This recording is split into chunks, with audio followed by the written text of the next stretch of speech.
that it shows a great promise and potential for the people of the future. But sometimes, we fail to appreciate. What is it they say? If you don't know where you come from, you don't know where and then if you don't appreciate your history, your heritage, then you really have no grounding. Well, I think, I came across a term, actually, Mr. Leonard Eubanks spoke it to me, and if I can remember it now at this time, so many times we discard the historical aspect of it. Mm-hmm. And history is created by time. Mm. You can't get history in 2 minutes. History is created by time. Yep. A time lapse. And there's so many older folks in any community. Mm-hmm. And if I can remember this term that Leonard said to me, older folks are people.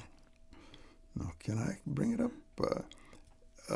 Of great youth and knowledge. Mm-hmm. That's not the exact words he told me. Maybe I'll remember. But that is, yeah. And so many times, they're not recognized. It is that thing that I look at within Cayman, and I'm mindful. I remember the term accumulated youth. Older folks have so much accumulated youth and knowledge. Youth and knowledge. Accumulated now. Accumulated, yeah. That's the key. That's the key word. Yeah. Okay.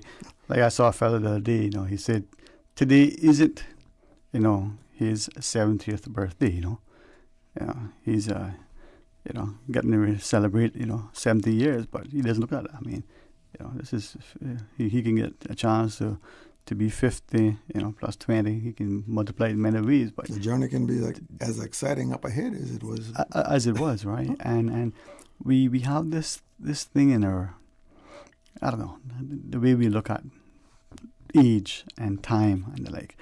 A fellow that I thought was not just comedic, but insightful. Sometimes I think his presentations were laced with too much profanity to really appreciate it. But George Carlin, the way he talked about you're turning this age, you're pushing, and if you take away all of it and just understand that, we have this connotation of time and of age, but in the Cayman context, I hope that we continue to respect not just our elderly and their accumulated youth and knowledge, the history, the legacy, and the almost, in my mind, it's not almost, it's absolute, obligation on our part to continue to raise the bar, to live up, to the expectations, and to continue the service and sacrifice. And there's such a great opportunity in this Celebrate Cayman era that we're sort of living, and now we're celebrating the seafarers tradition, and which is very rich with that accumulated youth and knowledge. And hopefully that it can be tapped to a greater extent, as they're saying it's going to be celebrated all year long, that it can be tapped to a greater extent than it has been in the past. Can I ask, not so much of you, but maybe as much as through you, to the listening public, that sometimes in our society, it probably is everywhere else, and it's probably why we borrow the example and so on, but many times the celebration of things, and in particular occasions and our people, we make it political, whether that's political, elected, political, personal, political. We can define that word, and it has many connotations.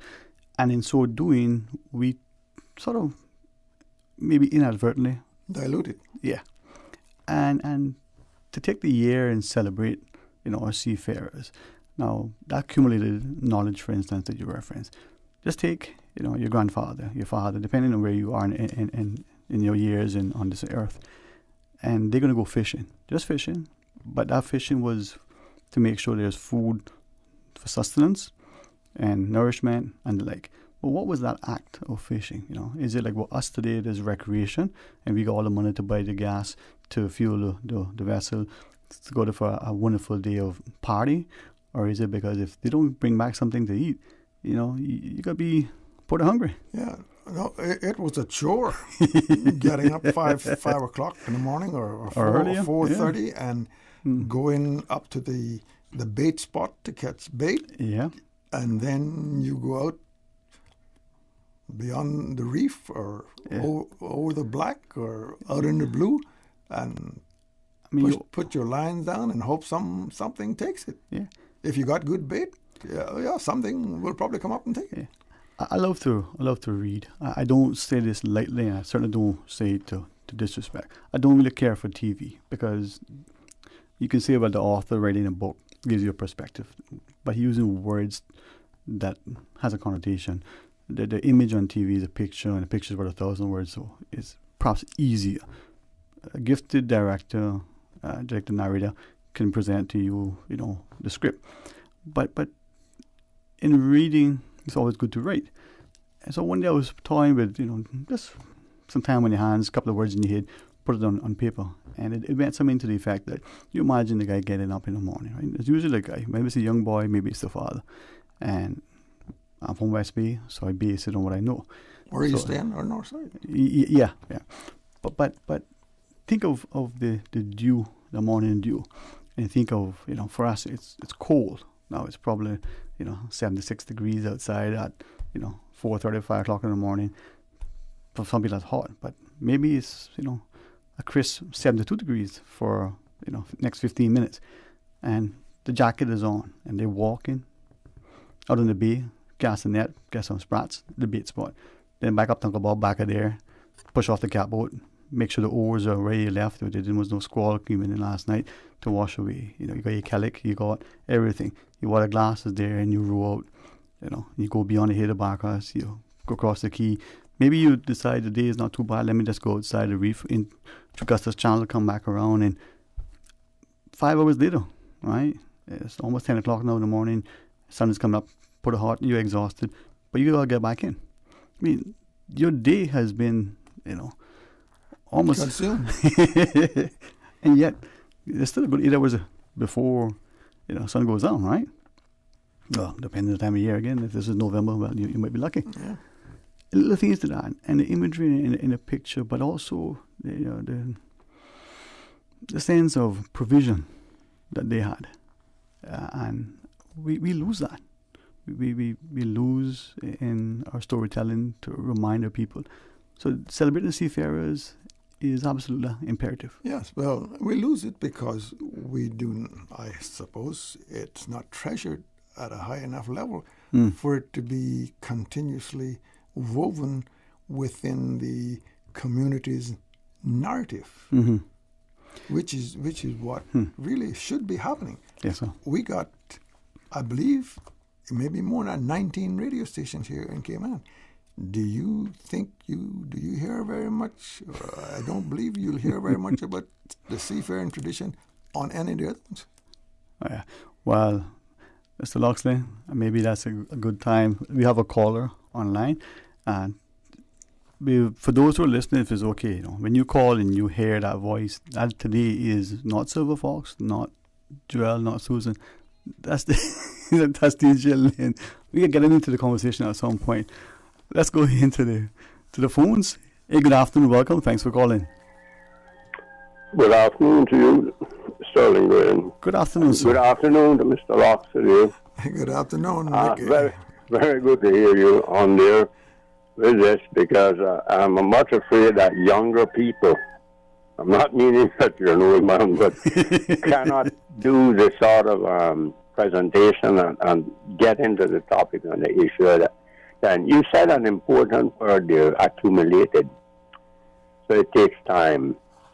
If we notice the difference with young people nowadays, and that's the last quite a few years now with the advancement of the electronic media, that they want instant knowledge. You hear keep advertising that this you can get in 1 million megabytes or whatever, and you can get so much quicker information at hand and so forth, so on. And that's where the big difference lies with the use, as you said, accumulated use is older people. or seniors. Accumulated knowledge. You only get it through time. And that is the main difference there. And it is hard for people to understand this, and younger people. But there is where the great difference lies. I remember my father talking about building the very last of the big vessels that he built for himself, the Meltonian launch in 1932, the 20th of July. A great photograph of her.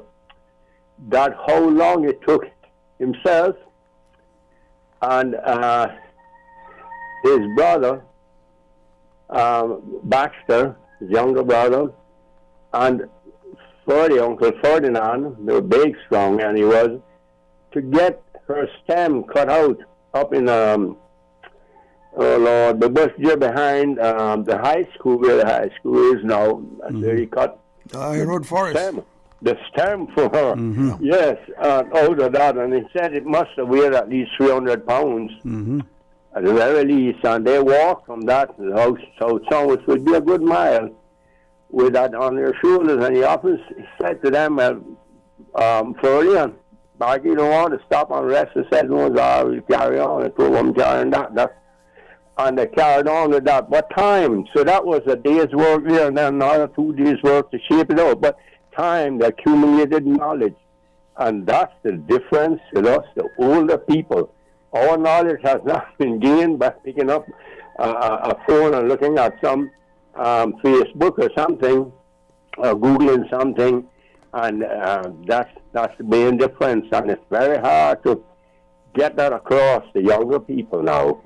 Take care, wonderful to listen out for you. And this is great that we're honoring our seamen. Yes, sir. Thank you so much. Well, Bye. Mike, before you go, I think it's a very good analogy you put there, because there's only so many megabytes that you can get in every second. you cannot expand a second. So that's the essence of what you just said. So. Yes, and this is the thing. That's that time element. Time is a crucial thing. Some things may take you 50 years to fully grasp. May take you 50 years. Not all things, but many things to realize, why things have transpired to be like how they are. 45 years ago, if someone had showed me a crystal glass and said, this is what Cayman would be now, I would have told them they're talking bunkum. Good. I can tell you that. But I guess it's the same for others my age. A little longer than that. But I just say 45 years ago. Take care. Have a wonderful day. You too, sir. Thank you too, sir. Well, Mr. Locksley, we do have a quick break to take, and certainly appreciate it. When you come back, you maybe continue not only to share with us, but talk about what's coming up on Friday as well. Okay. All right. We'll do that. Join us after the break, and see you in a few seconds. Maintaining a strong mind and body through sports and general healthy living is a good course of action. But what about your spiritual man, your inner man? He has to be awakened, fed, exercised, strengthened, and led according to the will of God. So, have you heard the call? I'm Evangelist Brother Joseph Joey Ebanks, and I'm inviting you to worship Wednesday and Thursday nights at 7:30. We are bringing the Word of God to our communities as Jesus commanded. Faith comes by hearing, so come and hear. Bring your own chair or simply park and listen to the Word of God from your vehicle, covering the Cayman Islands with the Word of God, one community at a time. Have you heard the call? We'll be at 69 Rockhole Road, Georgetown, Eddie Solomon Residence, January 20th and 21st at 7:30 p.m. Kick off your Heroes Day weekend with the Cayman Islands Music Entertainment Association's 13th annual Music DJ Showcase at Coral Beach. 11 hours of entertainment featuring the Cayman Islands top spin masters with the likes of Atom Skills, Chuck Taylor, DJ Dominique, Mixmaster, and DJ Silver Fox. Going down Friday, January 22nd at Coral Beach, 3 p.m. until 2 a.m. It's 100% free.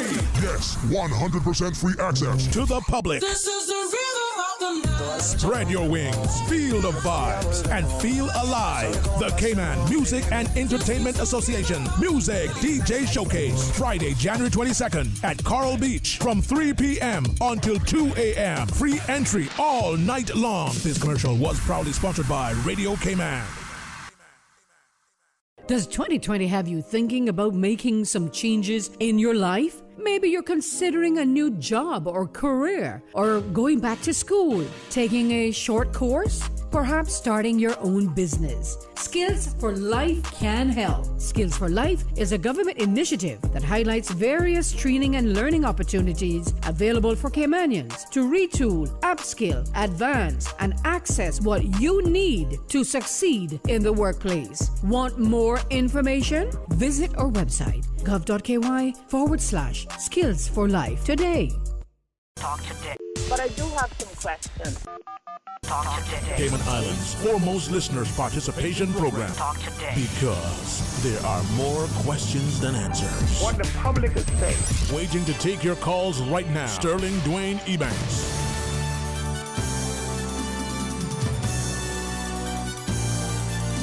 Hey, good afternoon and welcome back, and thank you for joining us as we invite you to be a part of it. And maybe if it's raining outside, if it's just cloudy, and you might feel, ooh, it's a little chilly today. Well, in a sense, this is January. This is winter. Dead winter. Dead in the middle of winter. There you go. Can you imagine now, right, the seafarers at sea, as we have the company of Mr. Loxley Banks.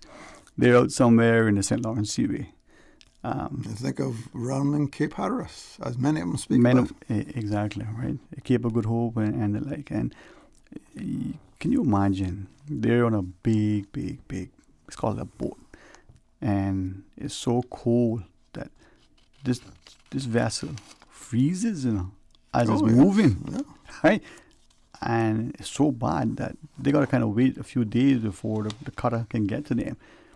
But in that time, they are there in the middle of nowhere, locked in with ice. But this has been the adventure or misadventure of our seafarers. The little Caymanian boy who, for him, the coldest was probably 72 degrees. And all of a sudden, now it's a lot below zero. And, a lot of them went quickly from that 72 degrees to 10 below. 10 below. With a wind chill of 50? Yes. And they weathered it. And there are quite a number of them that are still around with us who can translate those stories. And, it's, DJ, I know you're listening over there. I think we might want to reverse that order, that these cuts that we're going to put in, simply because we're going to do second thing first here. So the first to be last, because it plays right into what Sterling just said. The dangers and what our seafarers went through. And I think here would be a good place to plug in that little short cut here that we got from a seafarers. And, well, we'll let you listen to it, and you can make your own decision, or your own, what's the word I want to use? Assessment. There you go. Your own conclusions. Assessment, of the dangers, and that's the 1321 insert there. DJ? I'll never forget this voyage. It was from Australia, and no, sir. It was in the South Atlantic, between Cape Town, South Africa, and Sierra Leone, North Africa. We saw this. It looked like a bird on the horizon, and shortly after that, the captain got a signal saying, "Stop, and don't use your radio, or we'll blow you out of the water." So this was a message from the Germans? Yeah. That was the Admiral Scheer. And in no time at all, this ship was alongside of us, told us to take our boats and get off the ship and proceed to the Admiral Scheer. And as soon as we got aboard, they torpedoed our ship and it went down. And we the share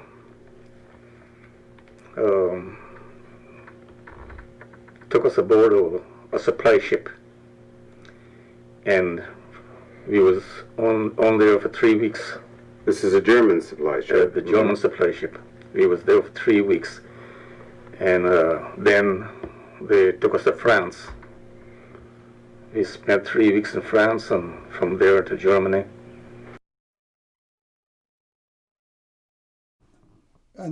And that was just a little description of what some of our seafarers went through, and this was, the gentleman, Mr. Lee Smith, telling his story.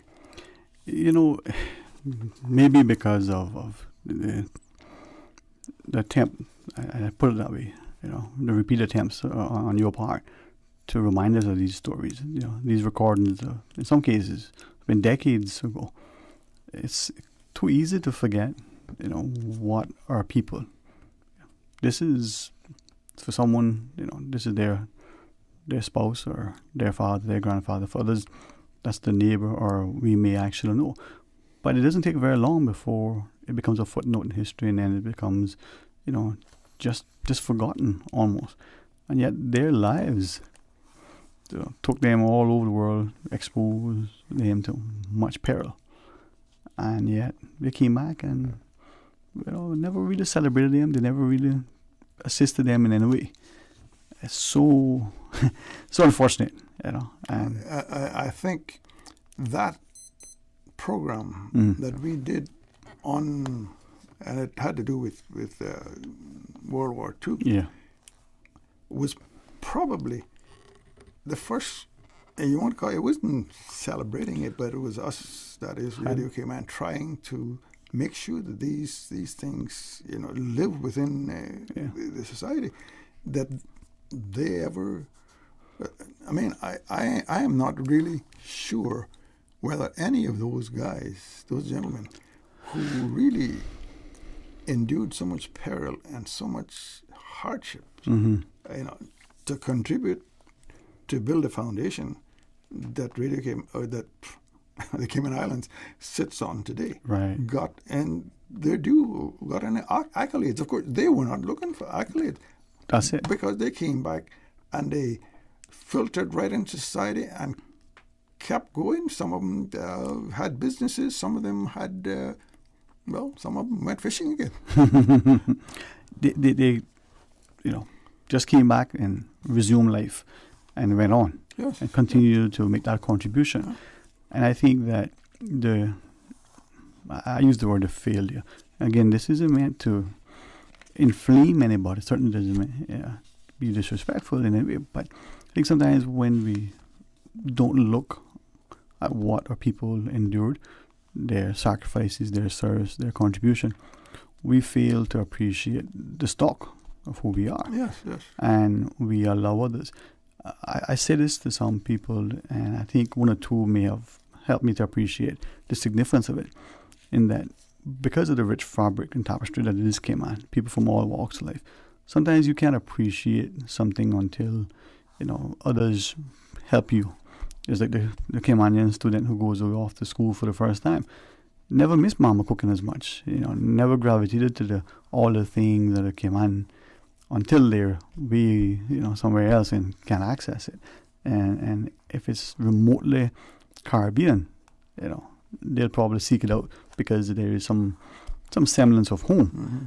But then when we have all the people who are here and we draw, from them, and we become acquainted with them and interact with them, and they remind us, man, you don't realize what you have here that's so rich.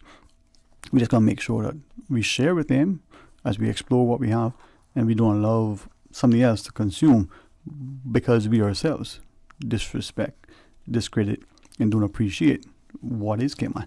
Well, it's great that the seafarers are getting some celebratory experience or celebratory attention.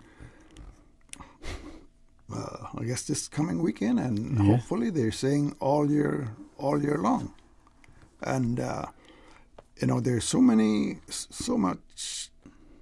stories within that seafaring tradition, maritime heritage tradition that we got. And, the program on Friday, we will just try to give a little snapshot of some of that. And hopefully throughout the year of celebration, that we'll be able to bring a lot more of this up to the top and let it be heard again.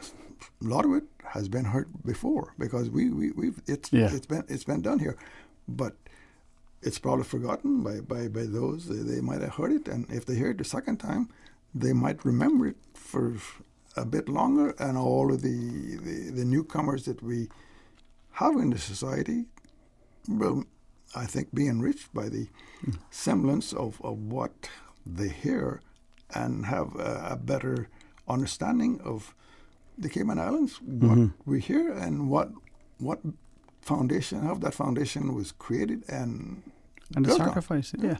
Well, Mr. Loxton, with that, DJ reminds us of a quick short break. I know there's another little clip, a little preview for us to do, so we can get to that. And for those who are listening, we got a great show. I say we, but Mr. Loxton was just gracious to allow me to sit in with him on Friday. We tell you about. But we're going to pause and take a break. When we come back, we'll share some more. Stay tuned.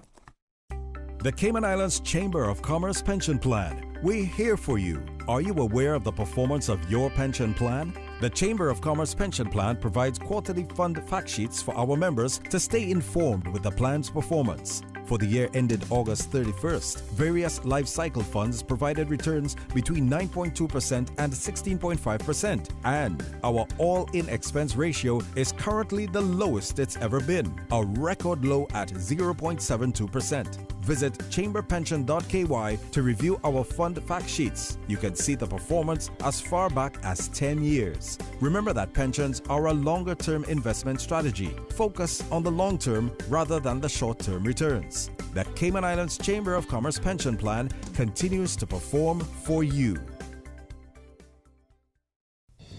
Every vote will count in our May 2021 general election. There are many reasons why we should vote. Education, jobs, the environment, healthcare, just to name a few. Cast your vote and make a difference. A public service announcement from your #1 community station, Radio Cayman. Talk today. But I do have some questions.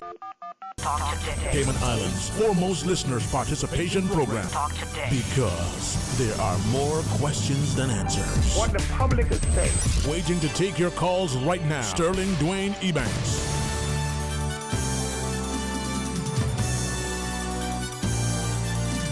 Hey, good afternoon and welcome back, and thanks for joining us. And very grateful that Mr. Loxton Banks, God has blessed him with continued health and wisdom and a drive. You still have the energy and enthusiasm and accumulated youth and knowledge. But it doesn't go unnoticed around here that you still probably work harder than most of us. So hopefully we can get to that level that you at. Well, I think we probably ought to pull in this other little clip here, because as we mentioned, there was so many people that were involved in. I guess there's some still that are involved. The protocol office in trying to get this story out that we never really hear too much about. It gets mentioned once in a while, but this next little clip will give us a sort of sense of some of the people on the ground here in Cayman during, and I would say this would be an era of probably the late 40s up through the mid 80s, because I think that was that was the essence of the Southwell years. But there were a lot of people before what you'll hear on this clip that was as important or more important than they were in this maritime journey. So, DJ, I think we can have that other short clip up here. I think he did something that really was very, very important to the seaman when he, I think it was Mr. Ormond Patton that introduced it in the legislature in the vestry to try to get a waiver to where you didn't have to go to Jamaica or to get permission to transit through the U.S. That's right. Yeah. That's right. And we're the only island that could issue waiver to go to the States. Right. The governor here could do it. The only place in the world. And, Yes. And I mean, we're very important to the industry, because sometimes them calls come in and you only got 24 hours or 40 hours to get there. And Bebo would work all night to get a passport for you. You get a passport in 24 hours. That's right. Them days. And sometimes a call used to come in. They didn't have no telephone to East End. But they found a way to get the next morning, know that call had come in. So that's how good it was those days. Everybody worked together and saw the importance of sending men to sea so they could send back money here. I go back a little further with you. The financial industry started through us. The first bank, commercial bank, that came in with Barclays, and they came in to cash the seamen check. That's where it all started from. Yeah, for a long time, the economy of the Cayman Islands was built around the seamen's remittances coming back here. That's check because the checks was coming from South. Remember, I said we had what they call an allotment. Yes, yeah. We would send so much money out of our checks home. Those checks came, and then a lot of seamen would buy money orders, and there was no place to cash them. No. So Barclays actually came from Jamaica just to cash those checks for us. So we were the first ones that started the economy of this country, and you're talking about the calls. The most amazing thing that I find now, looking backwards now, was how Miss Gwen, with no telex, with no telephone, no international telephones, because we didn't have any telephones in those days. No, could get all our tickets ready and disperse us all around the world in time to catch our flights.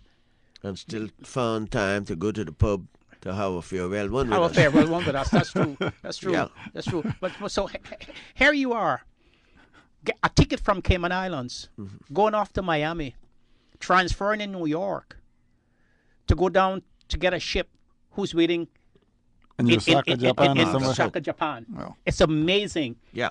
How that could happen, but just a pen and a pencil by one woman in a small little office in Cayman Islands. And that waiver that allowed you to transit through the U.S. Yes. Well, yeah, quite a lot of information there, of what happened, and just in relation to the seamen's remittances. I mean, that was the foreign exchange of this country at one time, because many of the remittances that came back, and this would have been prior to the Southwell years, but going on through the Southwell years up through the mid-'80s, were sent home in U.S. Postal money orders, which was issued by the Treasury of the U.S.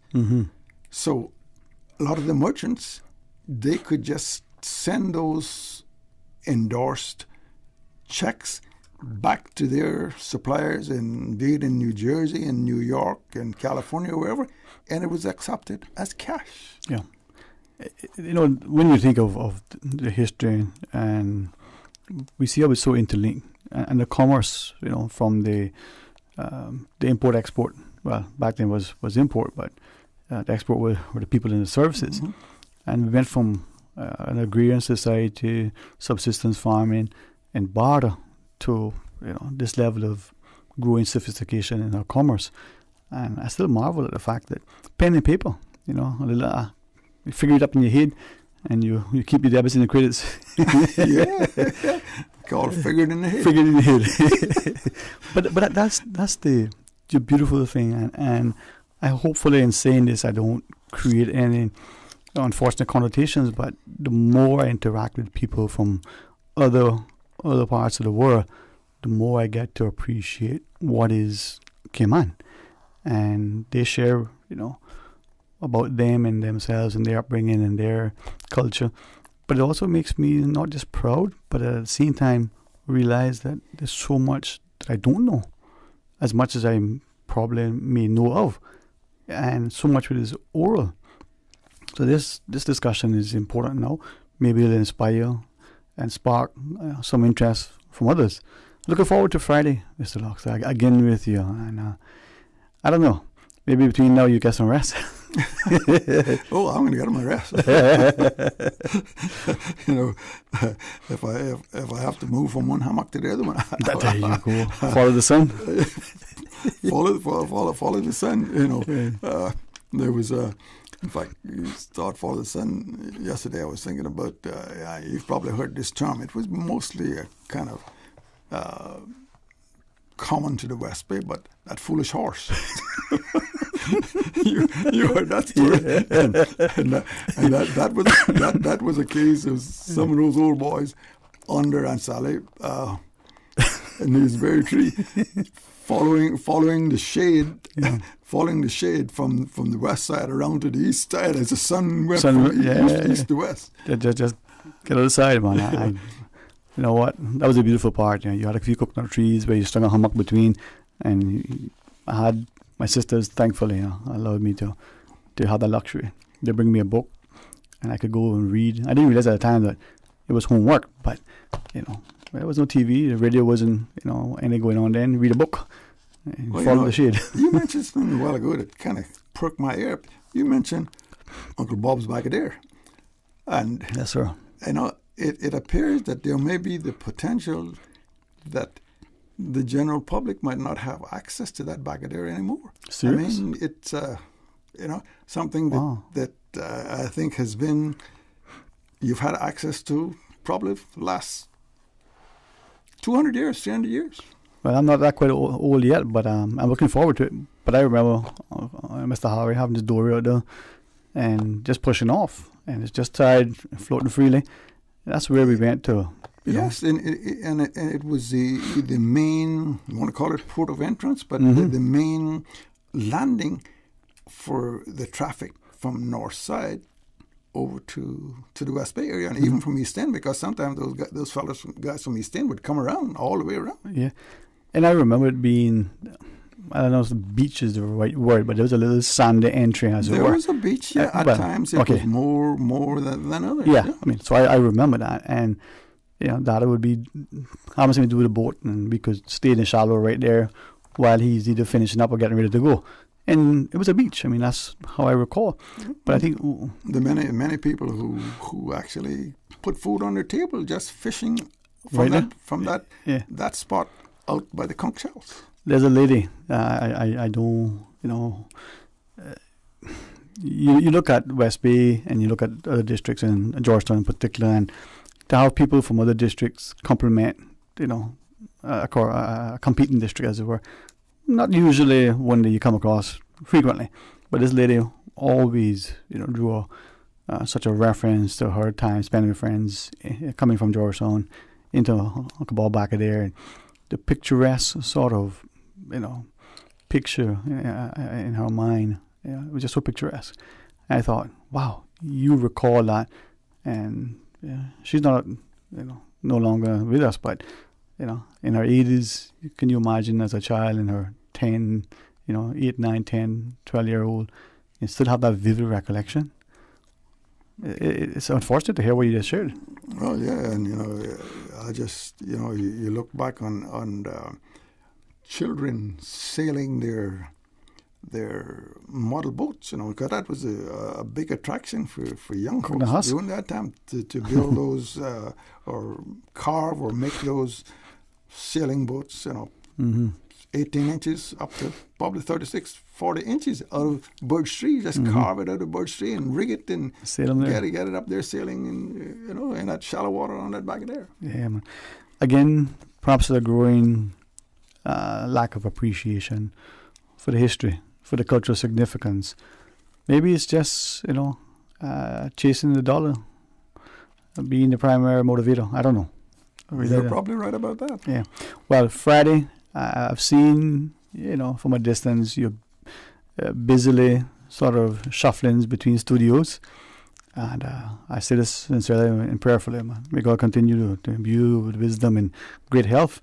Looking forward to what you have in store for us on Friday. Friday at 12:15. CI Retro Talk today, special presentation on our seafarers and Cayman Islands maritime heritage. You know, if I was able to rustle up some turtle meat and cornbread, now that'd be good for. But no promises. Friday, right? It's got to be. Got to be. There you go. We're going to pause and take a break, but we invite you to come back. We're going to have a chance to talk about the upcoming celebration for Heroes Day as we look at seafarers. If, you know, my eyes didn't deceive me, there's only one other shiny ball here that could have been earlier. So when he comes into the studio, you'll see what we're talking about. Stay tuned for Talk Today. Continuing the Caymanian tradition. Let Cora keep my ground so clean. The heart and soul of the Cayman people. Thank you for keeping the culture alive. There's wisdom news every day. From East End to Georgetown, down into West Bay. Radio Cayman in the Cayman Islands. Today's biggest news. Radio Cayman. It's only 2 species that we have here on the island. Generations present. Your voice, your choice. It is in the best interest of the people of these islands. Local, regional, international. This is Headlines from Radio Cayman's newsroom. Today's biggest news. With your latest headlines, I'm Felicia Rankin-Solins. The Cayman Islands Fire Service crews were dispatched just before 7 p.m. Tuesday, January 19th, when open flames were observed from the top of the landfill. CIFS crews have worked hard with DEH colleagues to extinguish the small fire. They will remain on scene to excavate and damp down surrounding area to reduce the chance of reignition. In international news, Joe Biden has been sworn in as the 46th U.S. president at the U.S. Capitol in Washington. Vice President Kamala Harris has taken her oath too, becoming the first woman to hold that position. An issue with hydraulic systems led to the premature shutdown of a key test for NASA's new mega rocket. Officials said the way components had been set up to respond in the test was a little conservative and that this led to the early stop. Contrary to earlier concerns, there were no signs of damage to the huge core stage of the Space Launch System. More powerful even than the Apollo-era Saturn V, the SLS will return astronauts to the moon this decade. Rap stars Lil Wayne and Kodak Black were on the list of more than 140 people who were granted pardons or had their sentences commuted by outgoing U.S. President Donald Trump on his last full day on the job. These are your headlines. I'm Felicia Rankin-Solins. For the latest in news and information, follow Radio Cayman on social media, Facebook, Instagram, Twitter. Download the Radio Cayman app or log on to our website, radiocayman.gov.ky. Your voice, your choice, your radio. King Sports Center takes pride in being more than just an ordinary gymnasium. For 14 years, their multi-purpose facility has been providing the community with a variety of sporting, recreational, and relaxation activities. King Sports Center has a bowling alley, lounge bar, multi-purpose rooms, powerhouse gym, rock climbing wall, bungee jumping, a 10,000 square foot rink, and so much more. For more information on the variety of services, call their friendly staff today at 946-5464 or email kings@candw.ky or visit www.kingsportscenter.com. King Sports Center, your one-stop shop for fitness, recreation, and relaxation. Attention, Caymanians! The registration deadline for the 2021 elections has been extended until 20 January 2021. Caymanians turning 18 on or before the May 26 elections may register now. In order to vote in the 2021 elections, you must register by the 20th of January. For more information, visit elections.ky or the elections office at Baytown Office Suites opposite the Wharf Restaurant. Dig deep and give from the heart.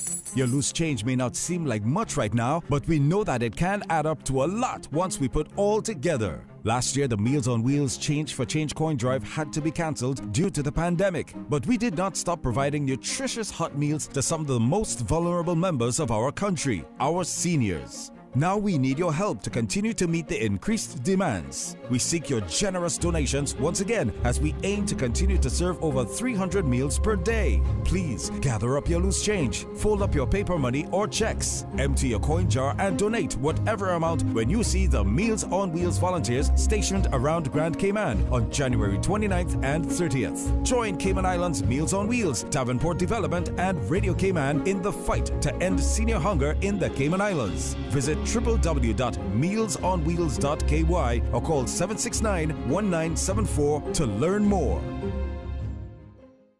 Talk today. But I do have some questions. Talk today. Cayman Islands' foremost listeners' participation program. Talk today. Because there are more questions than answers. What the public is saying. Waging to take your calls right now. Sterling Dwayne Ebanks.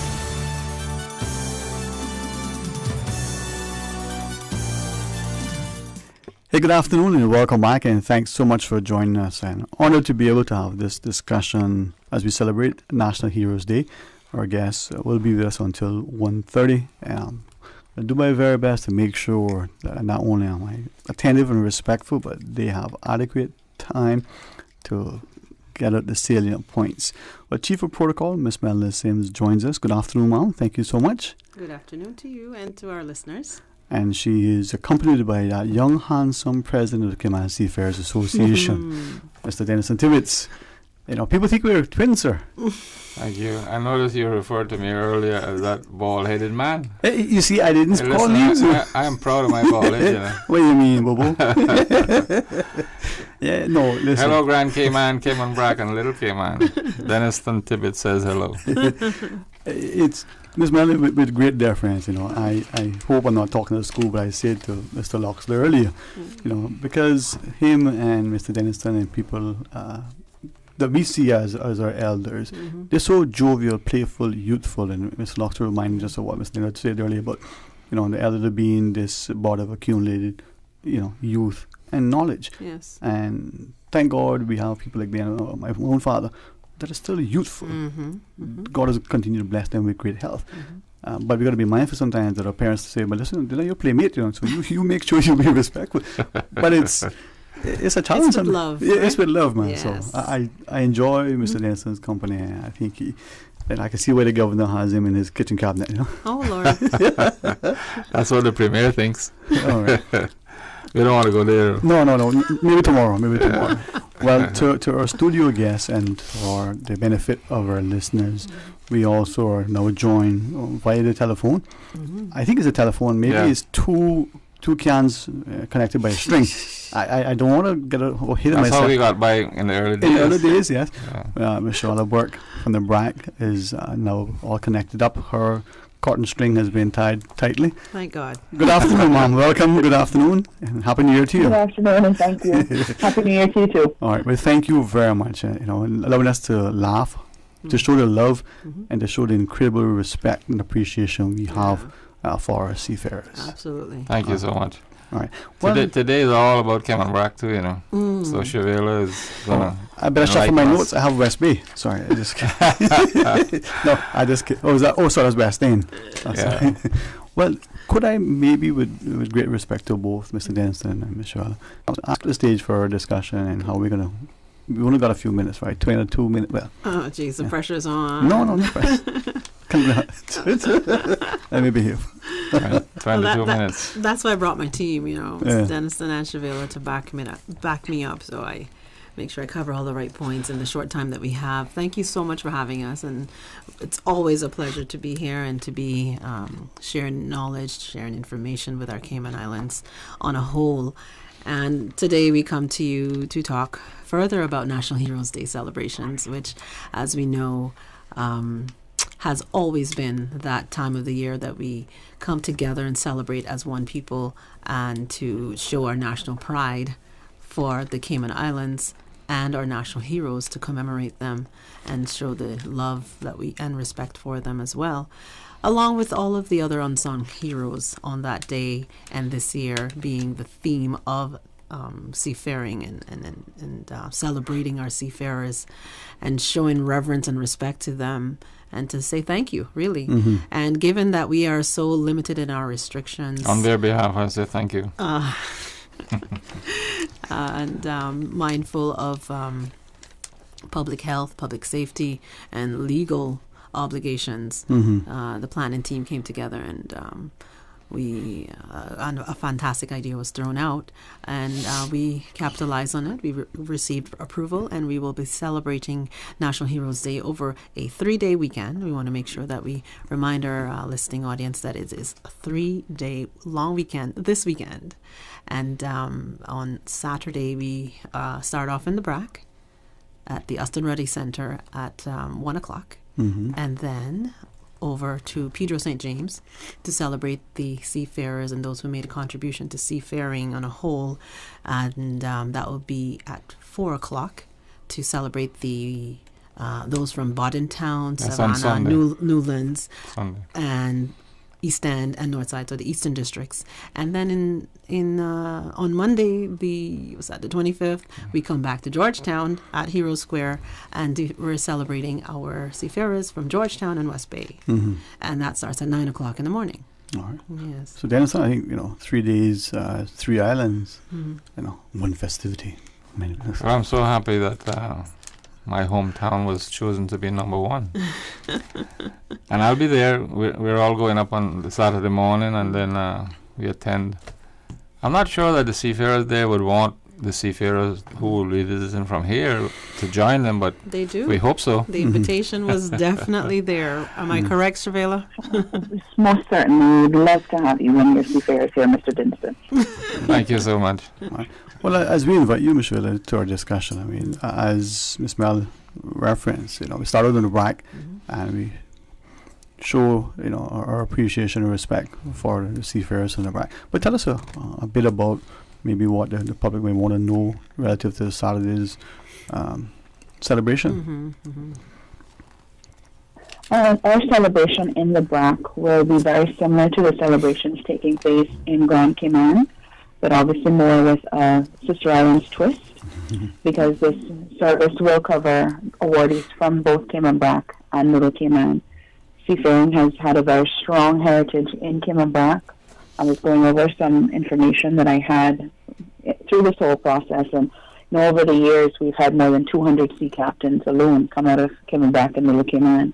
So it's wonderful to know that, as Mr. Dennison said, we're starting in the BRAC.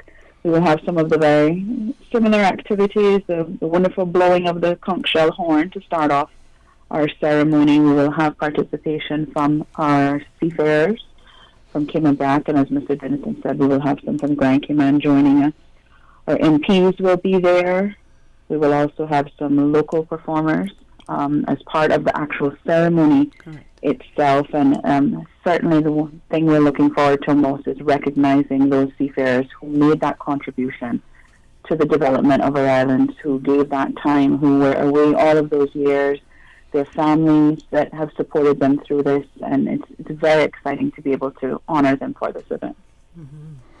Of course, we have to remember. We will also be having a display afterwards that will take place at a separate location that will honor some of our seafaring heritage. It will be at the Veterans and Seamen's Center Hall, which is very close by to the Aston Ruddy Center.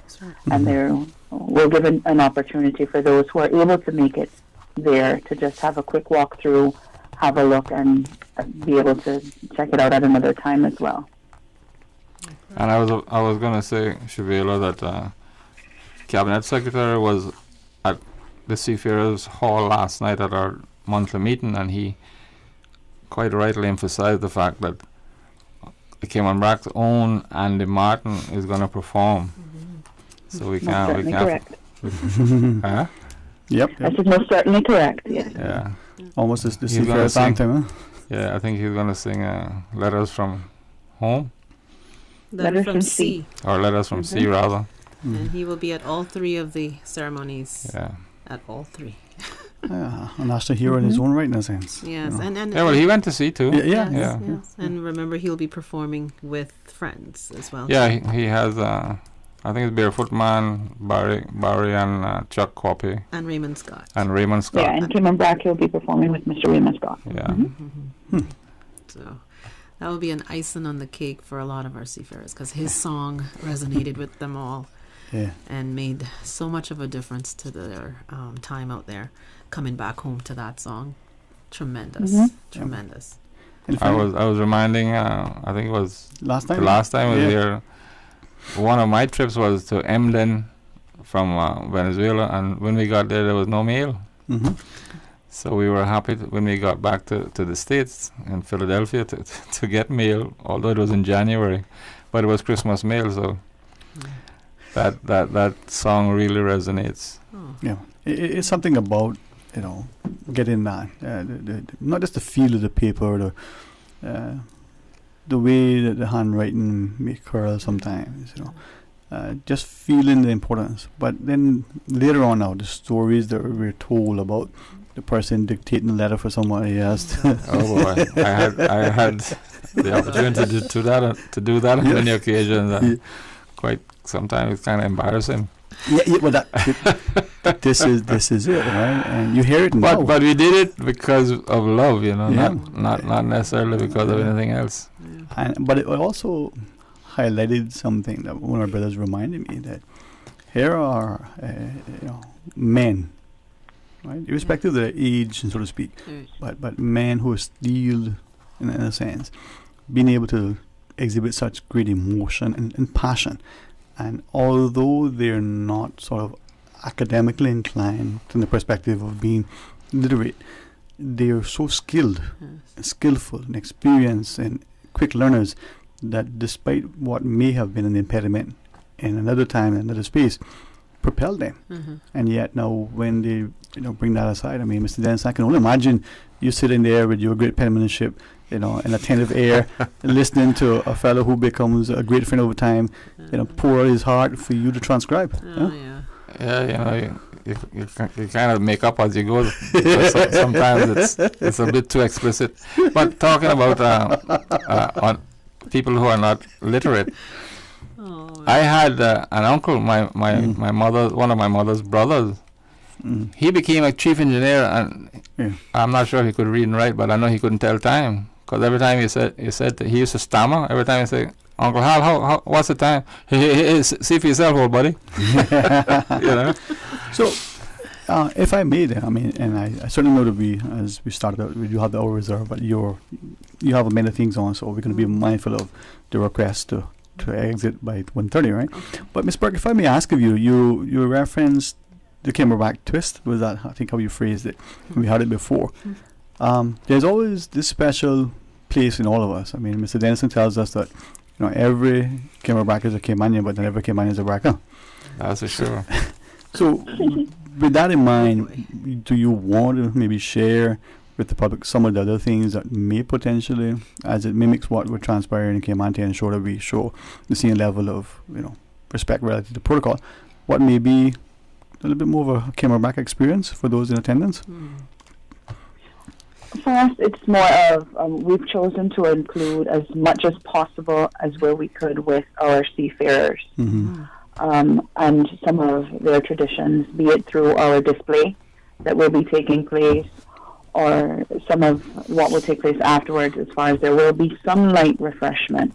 But once again, we are very mindful of all of the current regulations that are in place. So we won't be having too much of a lingering process around. So some of that twist will be some of that wonderful Cayman Brack food that you can get, but also the inclusion of the entertainment that we've chosen. It keeps it very familiar with the seamen. Are you going to have fried soldier crab? We don't have that. Well, I'm glad you asked that, boy, because I couldn't get away with it. I'm not sure what menu you're pulling from, but that's a delicacy that one of these. Only people my age know that. A delicacy. But I'm glad though, and I know from some time back, one or two people had planned to attend, and try to get flights from Grand Cayman. So seemingly, by it being a long weekend, but by being such a significant celebration, it seems to be a good contingent coming from Grand Cayman and There is. populating the BRAC, as it were, deservedly. Yes, and it's unfortunate that it comes at a time when we are in such a restricted time frame as well as numbers. And so we are trying our best, and Shavilla will tell you, and Mr. Dennison will tell you, these are things that we kind of juggled a lot with, given that we unfortunately we couldn't ignore them, you see, so we had to go along with the popular. Yeah, no, it's cut your seal according to your cloth. So where the long weekend would work great for Cayman BRAC hosting this ceremony there for the Sister Islands, we have to keep in mind our COVID restrictions as well, and having it indoors is also something that works for Cayman BRAC, and that would help to limit the numbers where the maximum capacity can be reached, as well as to space out as much as possible. And I'll have Shavilla speak more to that, but for Grand Cayman, our functions are outside at Pedro and at Hero Square, but we still have to maintain that 500 limitation, or as close to it as much as possible. And so we're not necessarily opening Heroes Days invitations as is normal for the general public. It's just really for the awardees and those who have been invited. However, we have other options. It will be aired live, it will be streamed online, social media wise, and it will also be recorded to be shown after the day, so it will always be able to be viewed, not necessarily missed, and not be able to be there to hug your seafarer family member or their representative.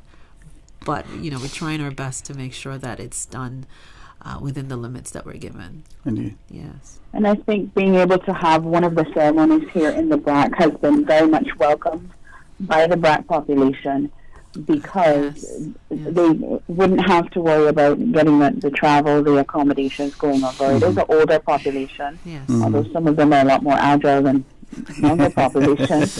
But it has been very much welcomed, because when we made the phone calls and we shared with persons that the ceremony would be taking place at the Aston Raleigh Centre on the BRAC, they says, oh wow, I really appreciate that. It's wonderful that we can still have the ceremony here. We don't have to arrange all the travel back and forth. Yes, some of them would have loved for their entire family to attend. Yes.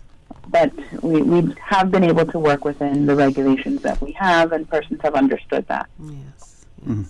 Well, and that speaks to the not just the respect that we have as a society, but also, for the process and for our service and sacrifice to the seafarers. So, as I listen to that, you're making it available to all of us in some format if we're not in attendance. Exactly. But it also just shows how responsive, how resilient, our people are. It's a great resolve, man. So, Mr. Dennison, I can imagine, you and your contingent, going to have to. Well, when we get back from the BRAC on Sunday, as Mel said, it's going to be at Pedro's Castle, and both there and the Monday on Hero Square, we have a strong contingent, and I'm going to be leading them with the flag and whatnot. I don't know if I can march, but we're going to try, and then we're going to have the bell ringing. And so many people have asked me the significance of the 8 bells. That I plan to do a little teaching thing when I'm asked to make my remarks. Excellent. But I'm not going to do it both times. So we got to learn the first time. You just spoke about being strong, though. But he also, you wouldn't pay attention. I'm doing it twice, okay? Pay attention. Exactly. They work smart, not just hard. So just a reminder as well, the categories, if I may just touch on those. Yes, please. I was going to ask of you. So we talked overall on the day's activities and the different nuances for each one of the functions. At each one of the functions, so Cayman BRAC will honor the seafarers of the Sister Islands and throw in different twists that Shavilla spoke of. At Pedro St. James, Pedro Castle, of course, and will also have its own nuances. But on the Monday for Heroes Square location, we'll also be recognizing the Order of the Cayman Islands recipients. The relaunch of the Order of the Cayman Islands under the Premier's guardianship will also be another twist, I guess you could say, for the Hero Square location, along with the awarding of the categories for the seafarers, which would be, you want to take this one away, Mr. Denniston? Actually, I'm reminded, Cabinet Secretary knows everything. He has everything on this phone. You see. Yeah. I haven't graduated to that yet. Yeah. But they're also going to be unveiling 3 busts of national heroes. The remaining 3 busts that we. I think it's Susan, DJ Lynn. We're trying to find out who this guy. And then, and you. Of course, it's we're going to be doing 88 awardees. I asked you about the award categories. Oh, picking his brain. They also have. Well, they're all in here. They're early pioneer. Early pioneer. Excelled at sea. Women in Seafarers. And Friends of Seafarers. And Memorial Scroll. That's right. So I also want to mention, which Cabinet Secretary, again, he knows everything. Yes. Great stuff. A lot of people have been calling me, I got no call yet. I said, right. The government has chosen the entire year of 2021 for seafarers. And those who will not be getting any kind of award on this particular weekend, they will still get their award at district level. But one of our meetings, we asked Celebrate Cayman to take that over, so they will decide which day for each district. Mm-hmm. And in the meantime, we're going to have a further nomination period for people who might have been inadvertently forgotten. Yeah, so do it by district, and it's a great year. Yes, and not only just forgotten, but people are looking to another family member to nominate them. Mm-hmm. And it just didn't get in there, and they're now looking at the Heroes Day program and saying, well, my daddy's not there, my uncle not there. It's not that they're left off and forgotten. By the end of the year, we shall be putting together an actual manual booklet and completing a database for that such purpose, to capture as many of our seafarers' names and stories. Yeah, the entire history will be recorded, and it's going to be after it's all compiled and recorded. Yes. The National Archives will have them, and also the museum for posterity and future generations, because we're not always going to be here. Well, our histories in the world now it's time to have it recorded in a format. I was here written down, but we can do it in digital format as well. And on those categories topic, on National Heroes Day weekend, we will be recognizing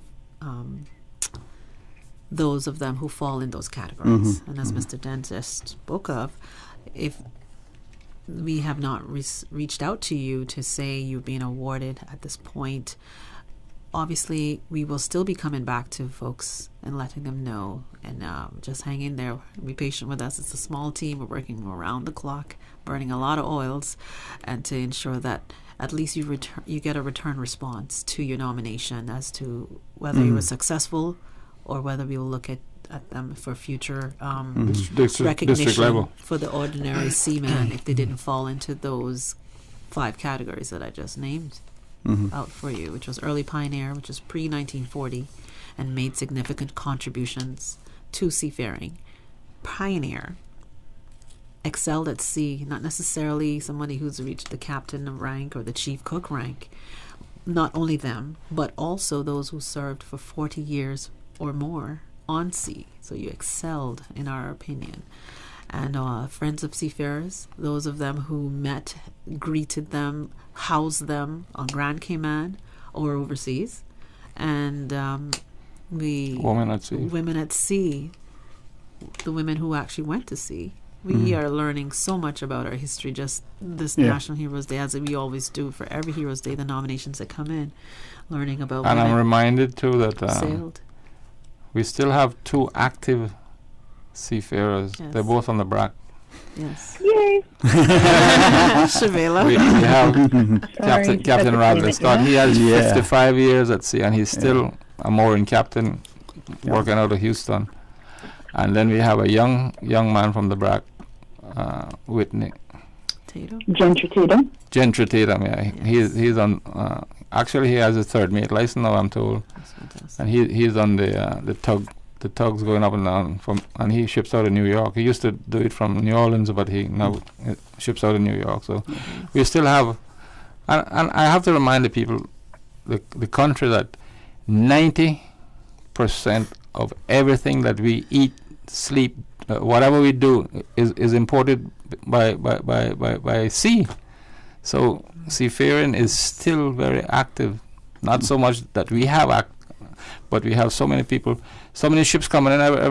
It's jam packing everything. So, well, this is, I think, as you referenced, this is why this particular celebration is so important for history, but for the families and even the seafarers that are still with us, for them to be reminded that their contributions are in an industry haven't been, devalued.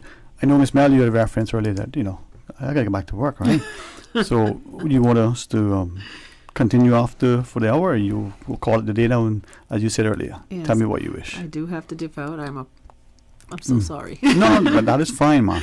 Yes. And certainly, before we go, Ms. Shavela, I know that being on the other end of a corded string and 2 aluminum cans, your connection is still great.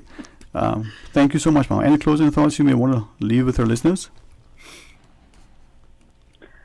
We look forward to celebrating with our seafarers. Thank you for those who have sent in your nominations. And as Mr. Denniston and Melanie have both said, we will be looking for you to share more information with us throughout the years for our district days on our seafarers.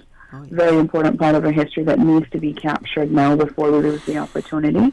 And thank you for having me on. It was a pleasure, always a pleasure for you personally, but to showcase the BRAC. Mr. Denniston, sir. I just want to thank you and thank the general public for supporting this effort. And I also wish to thank the government for recognizing and saying that this year, 2021, is the year of the seafarer. Because we have a long history, and as I was listening to Mr. Loxley earlier, we actually started the industry with the money part of it. Banking side, it was that, People might think it's simple, but it's true. Yes. Those allotments, they meant the world to everybody in those days. Yeah, just it. I remember my first trip. I was out for 13 months, and when I came home, my mother had 400 pounds saved for me. I was a rich man. You imagine back in 1812? Sorry. You couldn't resist that. No. Twins, No, but thank you very much. And this is that jovial, wonderful spirit that keeps us young. So thanks very much to you, Mr. Denniston, and all the seafarers for the continued service, the sacrifice, and the example. All right.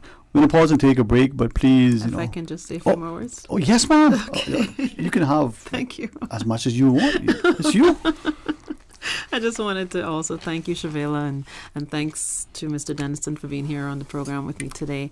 Thanks cannot be big enough, I should say, to the committee, the nominations committee, the planning committee, the volunteers, the staff of the Cabinet Office, of Celebrate Cayman, and the Protocol Office. Our teams are just incredible. The outsourcing, amazing, with all of the tasks that we have to put together to make it look good and to make it look like we just woke up like this, Seamless. Right? Seamless, absolutely. But just a reminder, National Heroes Day is about celebrating our heroes. It's about celebrating those unsung heroes. It's about our day. It's showing our pride, getting our flags and waving those flags, whether it's at home, watching us on TV, or, being there to celebrate and herald what we would deem as our heroes. So we will be commemorating our existing national heroes. And that's 9 national heroes to date. There will be some surprises at National Heroes days, and some unveilings of National Heroes as well. National Heroes bus at Hero Square. If you paid a visit or seen Hero Square lately, you'll see it's undergoing some massive facelifts as a part two to what started last year. Activity. A bust of activity. I hope it'll be. Well, they're guaranteeing that it'll be in time, so I'm not worried. It will be in time. It's coming on. I ain't worried. No rain is going to stop this either. We'll have other locations. When I was coming here, I was talking to a lady, and the lady that does the shirts, and she said, I said, it's rain. She said, yeah, we ordered the rain now so you wouldn't have it this weekend. See that? Proactive. Amen. Thank her very much. I say the same thing. So we start off our Heroes commemoration on the at the Aston Ruddy Centre on Saturday night. Saturday at 4 o'clock. I'm sorry, I'm mixing up the times now. Saturday at 1 o'clock. And we know that the ceremony normally lasts for 2.5, 3 hours. Okay. So it'll be easy. It'll be at the Aston Ruddy Centre. On Sunday, we'll be at Pedro St. James to celebrate the Eastern District's seafarers and our heroes commemorations, as well as on Monday in Hero Square, Georgetown and West Bay heroes will be commemorated and recognized, as well as the Order of the Cayman Islands investiture ceremony, which will recognize our new Order of the Cayman Islands distinction recipients. I hate to do this to you, but Peter Castle, was it ever decided about the fireworks? No, Dwayne just heard me say there's a lot of surprises. Well, Peter Castle at 4 o'clock, so by the time we're all finished, it'll be light. I mean, it'll be dark enough that we can see a lot of things. End of the day, end of the time, I said, don't worry, I can rustle up the politicians and we can have the fireworks. But we won't do that. And let me also add, we will have the parade at every of the 3 locations. There will be a parade. There will be that component which draws a lot of the pomp and ceremony to the function. So we invite you to join us on TV, whether it's the CIG TV channels on Flow Logic C3 or the online networks, YouTube, CIG TV, YouTube or Facebook channels, and also Radio Cayman, of course. Thank you all to all of you, our partners. Thank you. Thanks for having me. I'm sorry if I went over my time. Not at all, but Mom. Just wanted to put that in before. Nope. I forgot that. The time was yours, as we said. Yeah, we want to be respectful. I think you're head ball on mine now. Oh, yeah. Ball. Ball and bread. All right. Ms. Burke, thank you so much again for joining with us. And we add our thanks. And we invite the public on behalf of the Protocol Office and Celebrate Cayman to be a part of the celebrations the entire weekend. Yes. All right, let's pause now and take a break. Our guests have lunch waiting for them. Our team here has to do the makeup for the host. When we come back, it'll be a talk today. Stay tuned. Thank you all. Are you interested in a career in networking? Register now for UCCI's IT Academy. Students can earn their CompTIA A+ certification or take their studies to the next level with cybersecurity, CCNA, cyber ops classes, and much more. For more information, visit www.ucci.edu.ky/experience-it. Visit us at UCCI to register and pay by January 22nd. Classes start on January 25th.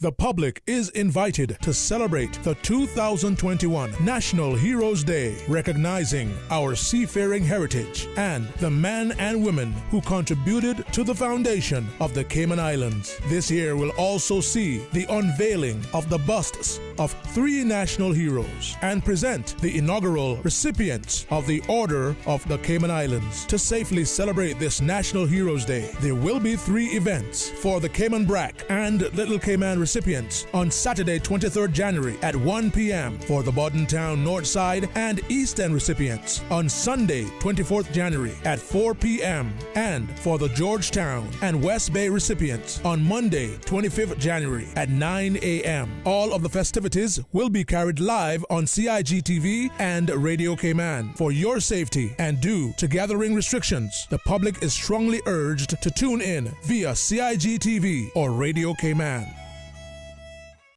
The Tuesday and Thursday edition of The Business Buzz is brought to you by Cayman Medical Supplies, providing quality pharmaceuticals, medical supplies, and consumer products to healthcare providers, retailers, and ultimately the patients at a reasonable rate in a friendly, caring, and timely manner. Cayman Medical Supplies is located at number 93 Smith Road, Windward Center. Telephone 949-6211.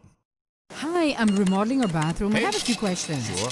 What are some ideas to make my bathroom feel larger? How do I know if I'm picking the right vanity? How do I choose a new toilet or a new countertop? Also, the lighting is terrible. Can I put a window or a skylight? And do I really need an exhaust fan? You've come to the right place. At Brand Source, we custom design kitchen and baths, and our talented design team can help answer your questions. Whether you're looking for a modern, functional family bathroom or a luxurious personal retreat, we'll help create that beautiful space that makes your home yours. And if you're in a rush for a new look and have a limited budget, our ready-to-install bathroom vanities built with solid wood and countertops of the finest materials are a quick and easy remodeling solution. For the very best in custom-designed kitchens and baths, visit Brand Source Home Gallery on Dorsey Drive, Industrial Park, Cayman's Kitchen and Bath Center.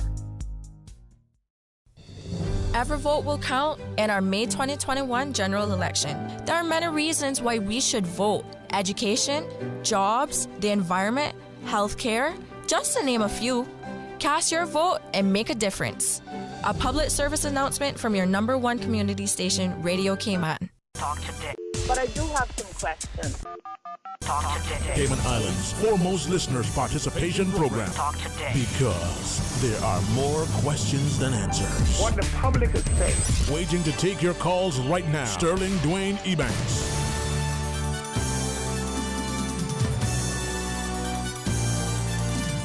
Hey, good afternoon and welcome back, and thank you so much for joining us.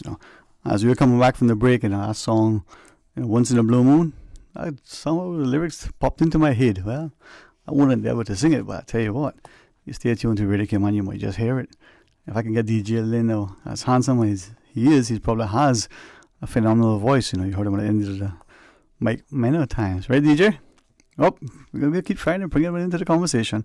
But on behalf of the organizations, as we celebrate our seafarers, recognize that we have a public holiday on Monday, and the celebrations kick off on the BRAC on Saturday, continue Sunday at Pedro, and then Monday in Hero Square as we celebrate the contributions of our seafarers, and we get to look at our national heroes in a new light. Well, let's have some open line between now and 2, and at 2 after the headline news, we get to talk about what's coming up as part of the Garden Club and the Botanic Parks collaboration, not just for the Children's Garden, but the sort of continuing development of our heritage and historical sites, as it were. Well, 9498037 is the number that you can call to share your thoughts with it, or 1-800-534-8255. Would like you to share your thoughts. I know many have been watching the unfolding situation within the United States of recent. Some have seen attempts at jokes where, for instance, all those countries in the past to which the U.S. has sent some level of assistance, financial, military, or otherwise, are saying now, well, we're going to send something similar to the U.S. Or because of the restrictions on travel, because of this thing that we're enduring, well, the U.S. had to organize a coup at home. They couldn't do it in other places. Different attempts at humor, as it were. Then there are those who perhaps have been more pensive and question, well, what is unfolding now? Is this a threat to democracy generally? Is this a reawakening of semblance of a growing divide within the world or within a nation? And is it indicative of something even more sinister? Is it indeed perhaps the end of the ages as we know it? Who knows? Then there are those who just sit and wonder. As they say, there are those who, when it comes to categorizing people who make things happen, those who watch things happen, and those who wonder what happened. Well, where will history record our contributions? And for some, it's a personal legacy. They don't care about the consequence to others as long as they're painted in a certain way. their statue, their knighthood, their award, accolade, or some other semblance of public notoriety is all that matters to them. Then there are those for whom, their contributions are much more invaluable. They want to make it that it's not about the public accolade as it is about the, profound contribution to country. Again, where do we lie in our perspective? Well, let's hear from you. 949-8037. Or you can use the Flow toll-free line and dial us up on 949-8037 or Flow toll-free at 1-800-534-8255. Like many things last year that we were taking for granted, that some of us recognized were so important, the opportunities to celebrate somber occasions when we had to lay to rest those who have passed, to the great celebrations of birth and marriage and other festivities, to the fact that, that backyard barbecue that we always look forward to on the Saturday evening or the Sunday lunch, the assembling of our churches, or sometimes, just going fishing or walking the beach, how easily and quickly our government can take away, those freedoms and liberties. And it seemed the, unchallenged power of governments. Well, maybe it is, how it should be. Maybe it isn't. But the question that someone posed to us this morning as we were watching, the events today on the U.S. television, is it about populace being uninvolved and ill-informed? Or is it about the growing hand of power as vestige in those with plenty? Or is it about the people becoming so enamored by their own self-worth that they fail to appreciate what it is that it means to be truly wealthy? A sense of health, a sense of, great independence of thought, and a semblance of a community that can rally together to support, their own in times of need, but also draw closer when they're being challenged. Now, where are we and what do we face? As a fellow reminded me earlier, we're seeing, great communities being developed, but greater sense of segregation through the installation of gates and guards and the like that even restrict the movement of those who live within. Not unlike a prison. We're also seeing a growing divide, and not only on when, where and how we socialize, but even sometimes, how we attend certain, official functions, as it were. Well, your thoughts? Significant or really of no consequence? Let us know. 949-8037 or 1-800-534-8255. And then the other thing was this notion, as some have perhaps, in our case where elections, for the most part, are fixed, every 4 years within this time frame, this is when it will occur. As opposed to other jurisdictions where, with just weeks between an election being called, the voting populace will go to the polls. Well, maybe what we have and the way we have it perhaps is even better, because then we can be organized and prepared, and we can see, at least feel as if, there's a semblance of participation and democracy. Well, 949-8037 or toll free at 1-800-534-8255. Let's go to the phones. Hey, good afternoon and welcome. Thanks for calling. Good afternoon, Sterling. Good afternoon, my friend. And good afternoon, and good afternoon, Lindburn. Yeah, he has ordered stewed turtle with some cornbread. Yeah. So I'm sending over the delivery guys right now. Okay, thank you very much. All right. Wow. Listen, listening to you, and obviously, it's important that we try to restore some sort of national pride among ourselves, because, for too many years or for far too long, we have set all the mechanisms in place to either victimize or criticize or some sort of rhetoric on our own people. Now, sometimes deservingly so, but certainly we need to learn to be more patriotic to one another, not only to country but to each other, because our country is only as good as the people that are in it. Yeah. And you're so right. You want to say something? Yeah. Thank you. I was, thinking of something, and I was reminded of it for some reason many times in the last few weeks. I don't joke. I don't try to downplay it. Today is only day 20 of month 1 of this new year. Yeah. But it's been long, and almost every day, as New Year's Eve sort of faded, I've been reminded by many different people, and not just Caymanians only, or those who have now called Cayman, but some who are now sort of returning to our shores, as it were, have just come, through phone calls and messaging and otherwise. That for some reason, in small countries, but in particular in Cayman specifically, we will celebrate others and disparage our own. We will ignore the failures, shortcomings, and even sometimes, forgive criminal behavior of others because they deserve a new start, a second chance, or a 22nd chance.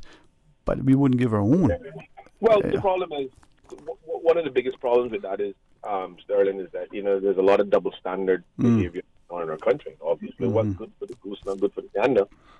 Some people can feel the full brunt force of the law coming down on them. The others can get the same exact charge, and probably worse in nature, with just a nod of the head.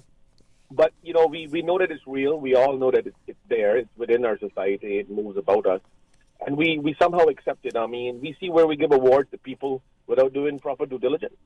We give people MBEs in this country without knowing the full extent of their background.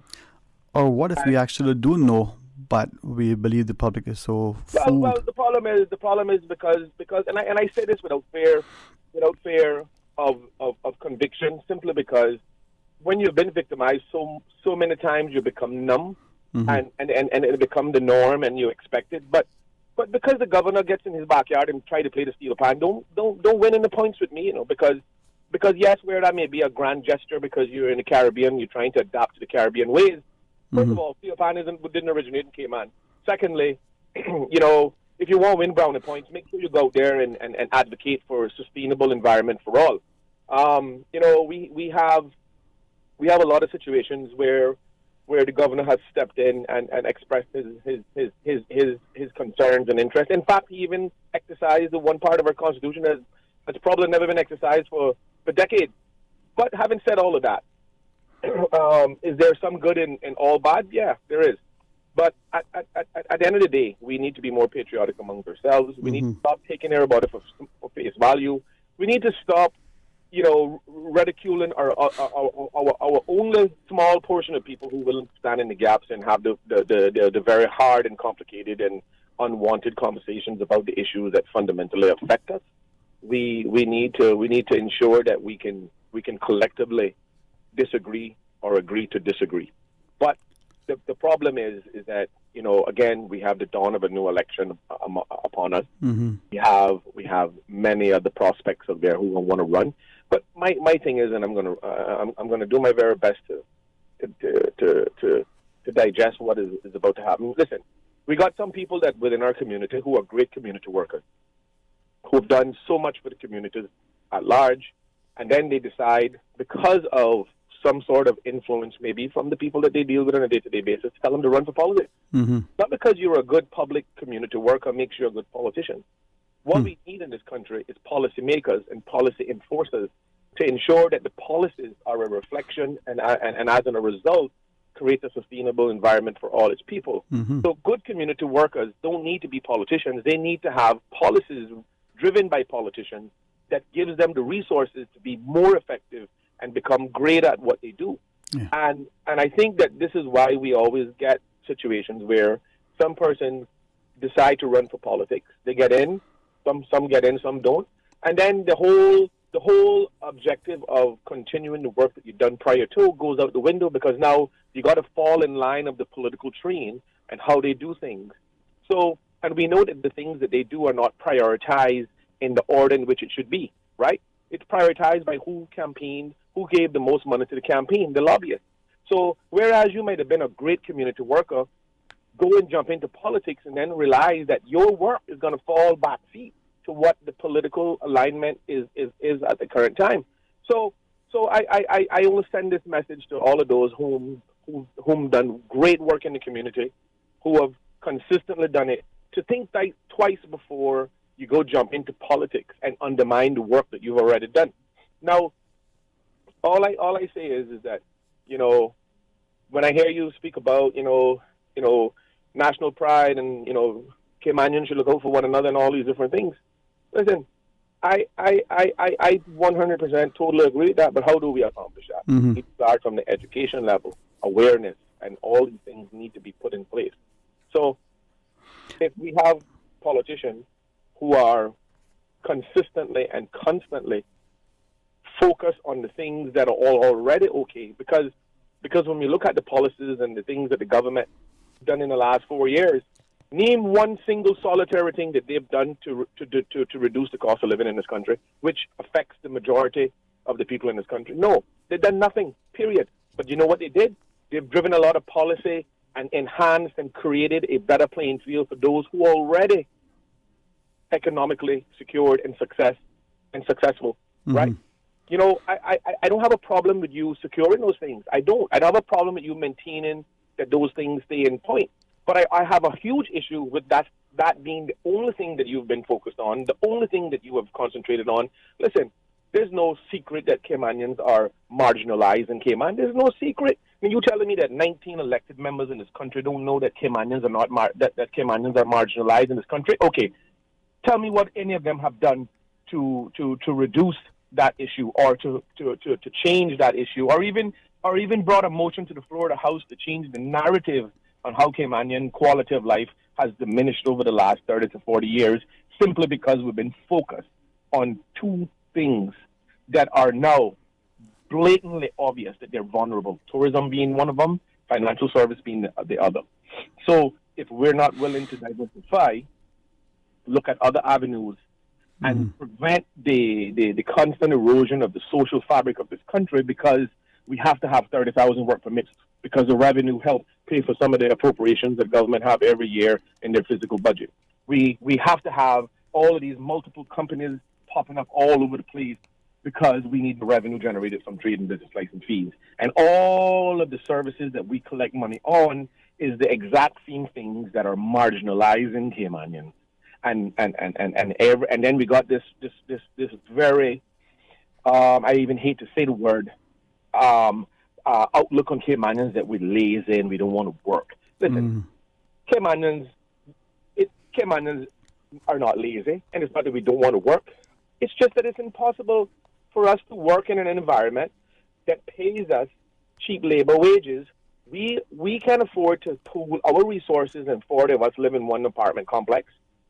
We can't afford to have a big block party and cook one big pot of rice and throw some tuna in it and some corned beef and mix it up and serve 30 people. We don't have the luxury of pooling our resources as do the cheap laborers that come here and understand that they're here for a certain period of time. And that's within the law, because the rule over, even though it has loops that they jump through. But at the end of the day, we understand why Caymanians can't work for $4 an hour and 15% gratuity to make up the additional $1.50 to say $6 as minimum wage.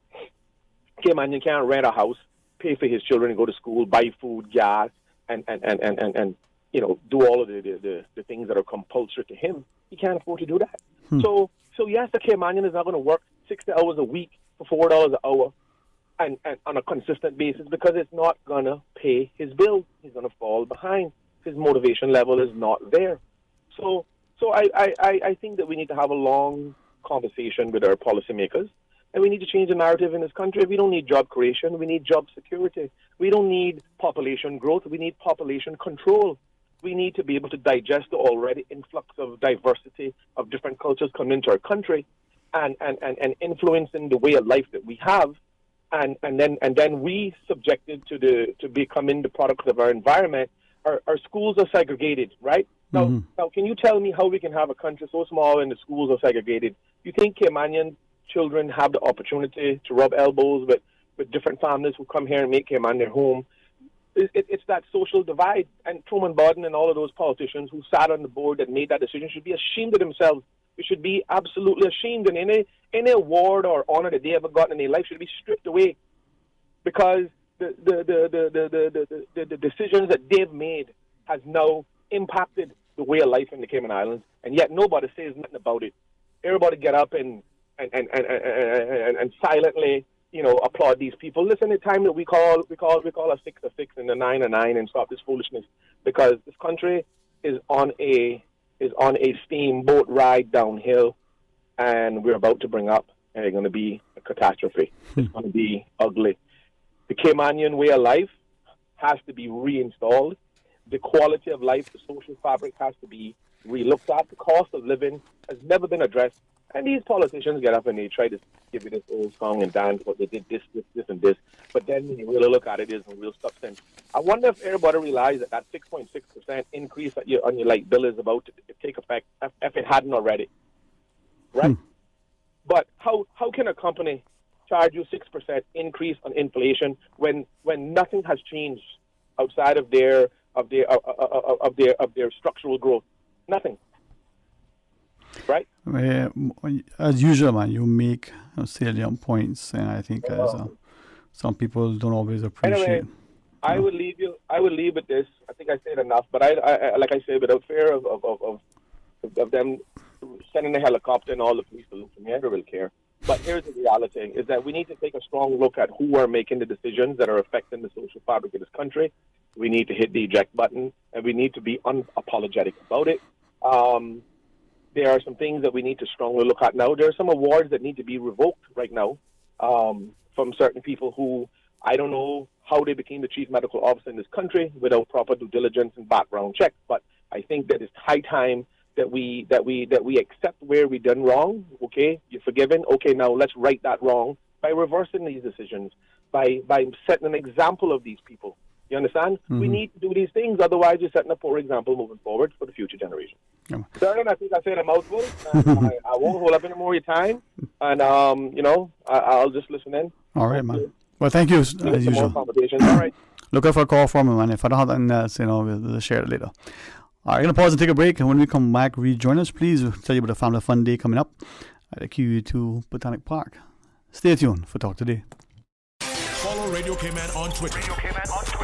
All the latest information, breaking news, community events, and more. Follow us at twitter.com/Radio Cayman. Today's biggest news. Radio Cayman. It's only 2 species that we have, on the island. Generations present. Your voice, your choice. It is in the best interest of the people of these islands. Local, regional, international. This is Headlines from Radio Cayman's newsroom. Today's biggest news. With your latest headlines, I'm Felicia Rankin-Solins. On Grand Cayman, the 2020 turtle nesting season was a success, with 506 confirmed nests. This included 345 green turtle, 156 loggerhead, and 5 hawksbill turtle nests. Cayman Brac had 51 confirmed nests, which included 41 loggerhead, 8 green, and 2 hawksbill turtle nests. In international news, at least 3 people have died following a blast that caused a building to partially collapse in the Spanish capital, Madrid. An initial assessment suggested a gas leak had caused the explosion. Reporters say a fire is still raging inside the building, which belongs to the Catholic Church and is in the center of the city. A video investigation by Russia's leading opposition figure that claims President Vladimir Putin spent illicit funds on an extravagant Black Sea palace has reached more than 20 million people within a day of publication. The investigation alleges the property cost €1 billion and was paid for with, quote, the largest bribe in history. The Kremlin denies the property belongs to the president. An Indian state's decision to rename dragon fruit to lotus because of the original name's association with China has set off a storm of jokes and memes on the internet. The lotus is sacred to Hindus and is India's national flower. These are your headlines. I'm Felicia Rankin-Solins. For the latest in news and information, follow Radio Cayman on social media, Facebook, Instagram, Twitter. Download the Radio Cayman app or log on to our website, radiocayman.gov.ky. Your voice, your choice, your radio.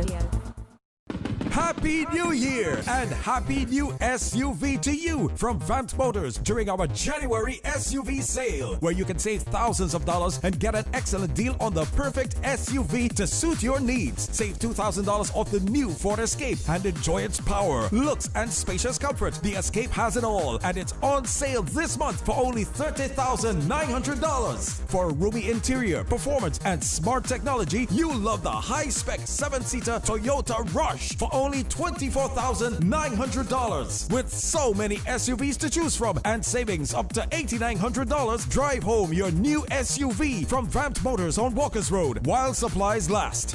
The record. For information that matters to you, the people.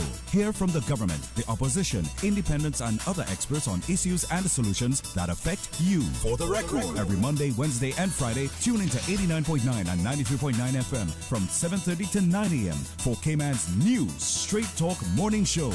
For the record. I invite you to join me for the record. You are invited to be a part of this interesting and informative show. Embrace the opportunity to dialogue with your legislators, policymakers, and those charged with policy implementation. For the record. Brought to you by Coca-Cola. Available across the Cayman Islands from Tortuga Distributors. Accept no substitutes. Taste the feeling with Coca-Cola. Talk today. But I do have some questions. Talk today. Cayman Islands' foremost listeners' participation program. Talk today. Because there are more questions than answers. What the public is saying. Waiting to take your calls right now. Sterling Dwayne Ebanks.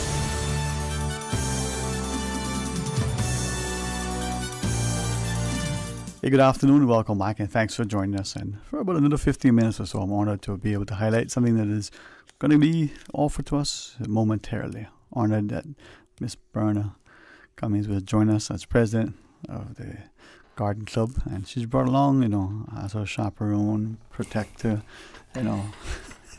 our very own John Loros. If he's not fishing, you probably see him planting. So, good afternoon, Mr. John. How are you, sir? Good afternoon, Sterling. Good to see you this year. Well, thank you very much. It's been too long. That last century was difficult. Well, and as we have again, the excellent company, Miss Berna, it's so wonderful to see the people who get out in their yards and propagate, but also who share, from their garden, whether it's the fruit or whether it's the flower, and it's the encouragement that comes with, inviting family and friends in to share. So, Ms. Berna, as we talk about the Family Fun Day coming up at the park on Sunday, equally, good afternoon to you, Mom. Thank you. Good afternoon to you. Thank you for giving us this opportunity to come in and share what we want to share with the rest of the people on the island. And thank you, John, for coming along too, for your support. Actually, it is the Botanic Park's child, I would say, but the Garden Club, because we feel very strongly about the Botanic Park and we have a large membership. We have sort of twinned with the Botanic Park in doing activities, and we have been assisting with the Family Fun Day now for several years, in that we go out and we help in raising funds for the children's garden. Most of this money is earmarked for.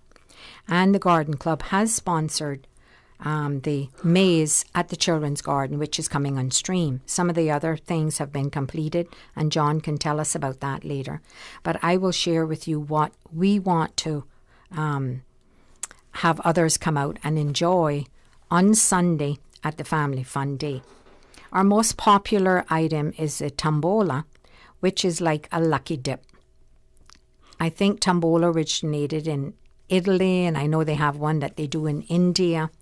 And it will be, when you enter, there is an entrance fee, and just about everything else will be free in the park. All of our activities, except the tombola and the Name the Teddy. And I will come to that later, but I want to tell a little bit about the tombola. You buy 6 tickets for $10, and each one of those tickets will either end with a 0 or a 5.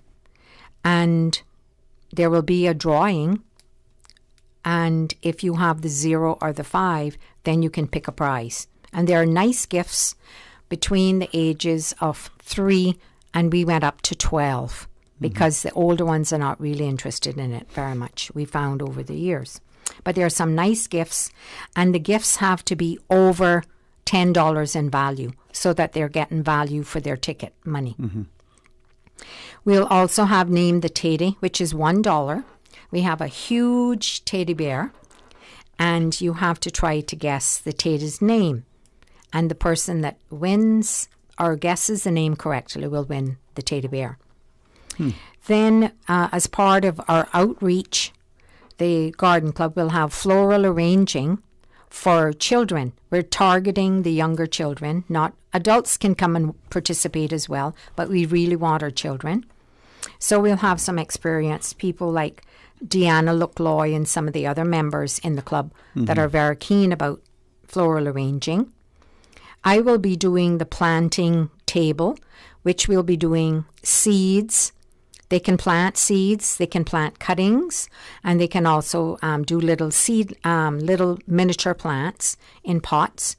And the Botanic Park has arranged all of the pots and the soil, the gravel, everything. So then they can take their little pot home and nurse it, and they hopefully will learn to become gardeners. Shirley Rolston, our member of the club, she will be doing silver thatch, teaching them how to plait, and they will come away with a little bookmark or something that she's making with the plait. And along with her table, we have a new addition this year with coconut leaf braiding.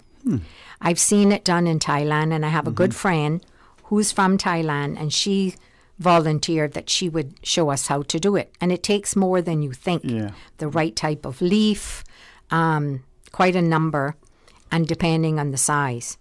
We'll have 2 different face painters because that's very popular, so people are not standing in line this time.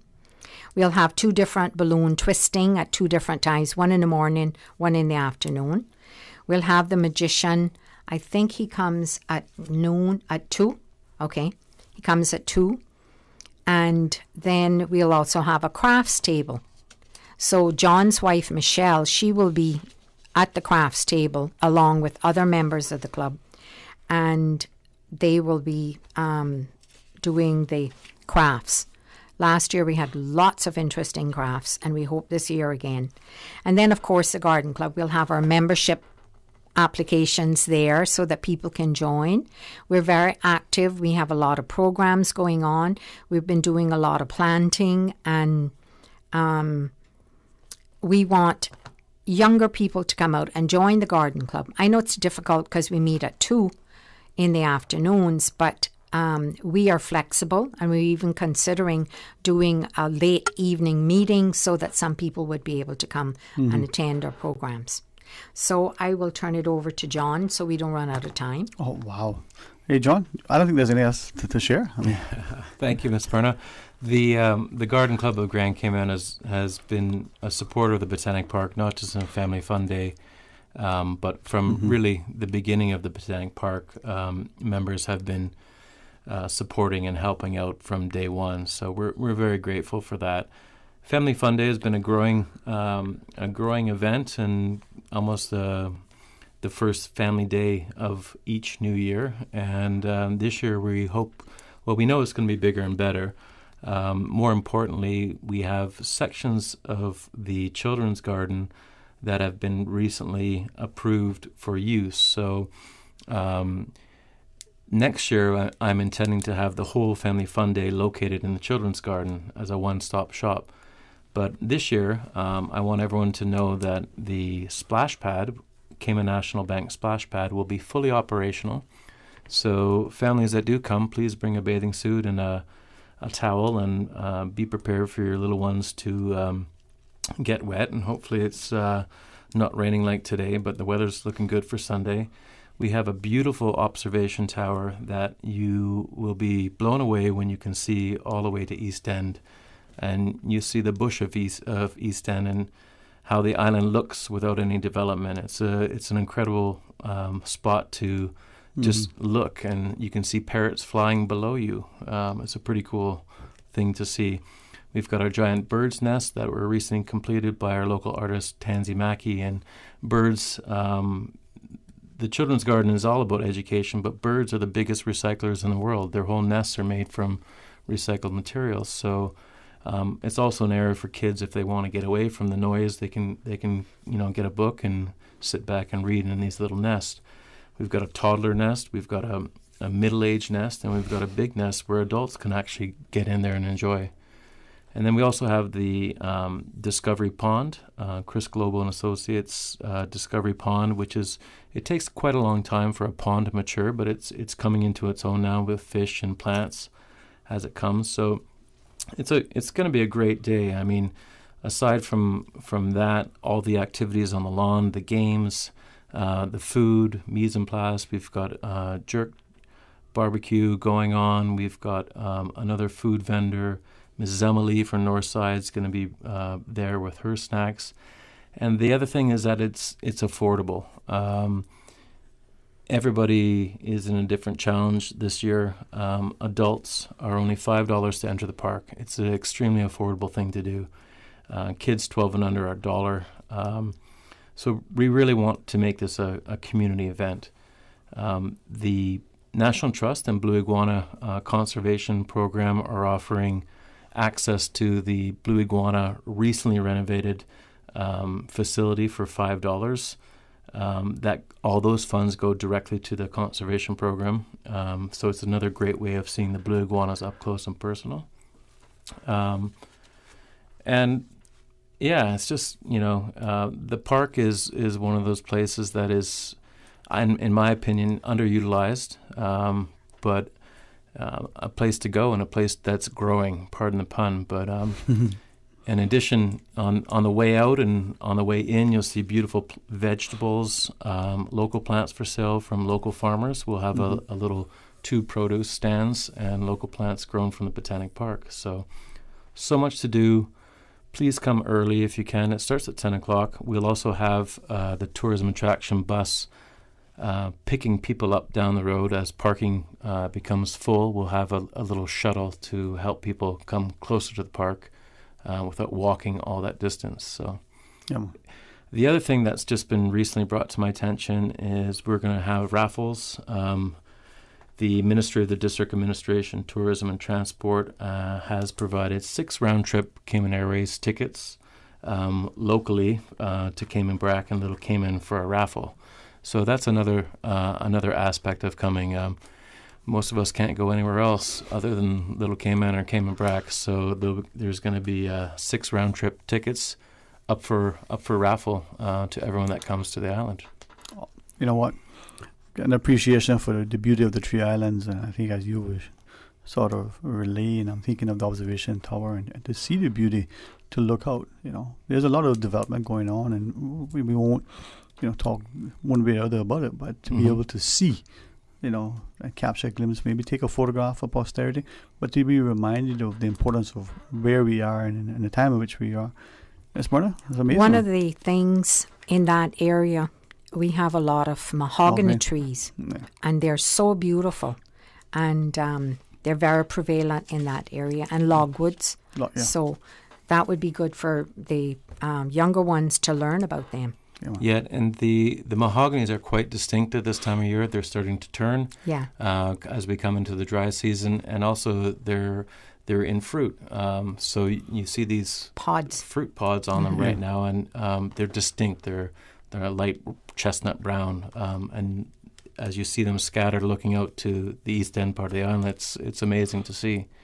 We're also going to have representation from the MRCU, Department of Environment. They're going to be out as well. They're always supporting the Botanic Park, and we're all part of the same picture. So it's a great day out. I hope everyone comes out. It always is a great event on the calendar, and plus you can shop. I love to shop, so I have to put that in. They have beautiful things in their shop as well. Yep. And now with our economy being down because we don't have a lot of tourism, we really need to support the park. It's a weekend business, and I'm sure the park, you can confirm this, John, you're not getting a lot of people like you normally do because, one, we don't have the tourists, and second of all, a lot of locals are not taking the time to go out. And we would encourage them not only to come on Sunday for Family Fun Day, but we want them to come out and enjoy the beauty of the park. Yeah, and the park, I mean, realistically, with us being accessible to residents, for the majority, residents are working 5 days a week and they don't have time to come to the park during the week. But on the weekend, if you want to step out and enjoy some peace and quiet, the park is the place to be. And I mean, I don't know where else you can go for $5. Our resident rate is $5. It's extremely economical, and it goes to a good thing. There's nowhere else like a walk in the bush. I mean, it's the best thing for your soul. It's the best place to just relax and decompress and lower your blood pressure. Yeah. Ray Banker would agree with you, man. But it is something about, well, I like Lockwood, you know, and I know that... the flowers are so sweet when they flower. Yeah. And it's something that increasingly I'm finding more and more people, but for some people, they don't know it. Yeah. And for this tree that you don't go and grab and hug it, it seems foreboding, but it's so welcoming. You look at it, it's almost like a big bonsai in a sense. I just like it, man. But of course, development has taken a lot of them. I mean, I know because my father grew up across the street from Hurley's, where Hurley's and all of Grand Harbour is situated today. That was nothing but logwood trees. And it was so sweet when you were nearby there. I don't think there's one left there. So we really need to be more aware of some of the trees that we do have, because they're slowly disappearing, and you can see so much in the Botanic Park. And that's the whole gist of the Children's Garden is really to just turn some of these young persons onto nature. And I would love to lose my job to a kid that I've inspired as they walk through the Botanic Park. I would love to mentor with them, because it's a fantastic place to work. It's not a job. It's something you love to do. And nature is becoming more and more important as the earth evolves. Evolves quicker than we're expecting. And we don't appreciate how the bulldozer quickly can decimate a landscape, but how much time it takes for us to till the soil to produce something ornamental or edible. That's one of the things that the Garden Club is currently working on, a developer, to try to save some of the trees and shrubs and things that are indigenous and that are about 20 of the plants on the site are endangered. So we're trying to save them, move them to someplace else on the site and so forth. So there are lots of things out there that we can do with to save our plants. It comes to respect and appreciation, but a consciousness. And sometimes ignorance isn't bliss. Just because you don't know, you see this thing that's on the ground that must be a weed or a bush. There is some significance to it. Once it's gone, right? Right. Well, you're more than welcome for the remaining minutes, Mr. John. I know you guys have a lot to do. We can pause and take the break and come back and wrap it up, or if you need to exit and just want to say goodbyes now, sir, more than happy. You tell me what you need and want, because this time is yours. Well, we really want the public to come out on Sunday.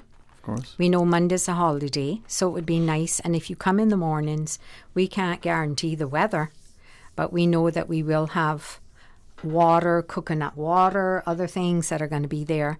Bring sunscreen, bring your kids, bring the swimsuits, and just enjoy the park. Because you don't have, even if you're not a child and you're an adult and you just want to ride out and see nature and enjoy the beauty, there are beautiful orchids starting to flower. And you have a lot of gingers and heliconias. The park's looking fantastic. It really is pretty now, because this is our coolest time of the year. So, and we've had rain. We had rain today, thank God. So that's good. Everything will be fresh and beautiful for Sunday. There you go, man. Yeah, come on out. Family Fun Day, Sunday, January 24th, 10 a.m. to 3 p.m. at the Botanic Park with the Garden Club of Grand Cayman. All right. Thanks very much, Mr. John and Ms. Berna. Always a pleasure, Mom. Thank you for having us. All right. Happy to be here. Thank you. Join us after the break for a couple of minutes of some open lines. Stay tuned for Talk Today. The public is invited to celebrate the 2021 National Heroes Day, recognizing our seafaring heritage and the men and women who contributed to the foundation of the Cayman Islands. This year will also see the unveiling of the busts of 3 national heroes and present the inaugural recipients of the Order of the Cayman Islands. To safely celebrate this National Heroes Day, there will be 3 events for the Cayman Brac and Little Cayman recipients on Saturday, 23rd January at 1 p.m. for the Bordentown North Side and East End recipients on Sunday, 24th January at 4 p.m. and for the Georgetown and West Bay recipients on Monday, 25th January at 9 a.m. All of the festivities will be carried live on CIG-TV and Radio Cayman. For your safety and due to gathering restrictions, the public is strongly urged to tune in via CIG-TV or Radio Cayman. Dig deep and give from the heart.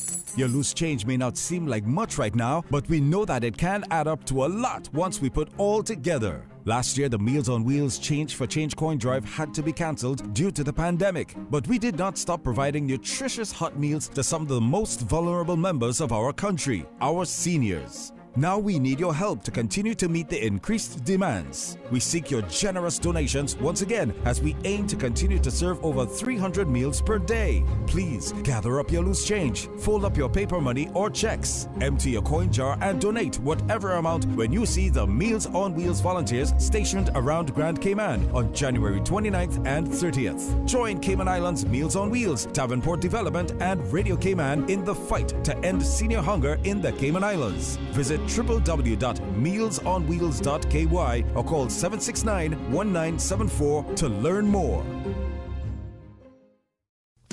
On Elections Day, there are many people who just sit on the sidelines. You can help change that and go out and vote. May 26, 2021 is a very important day in our history.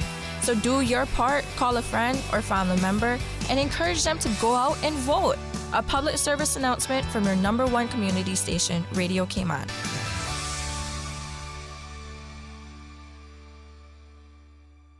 Talk today. But I do have some questions. Talk today. Cayman Islands' foremost listeners' participation program. Talk today. Because there are more questions than answers. What the public is saying. Waiting to take your calls right now. Sterling Dwayne Ebanks.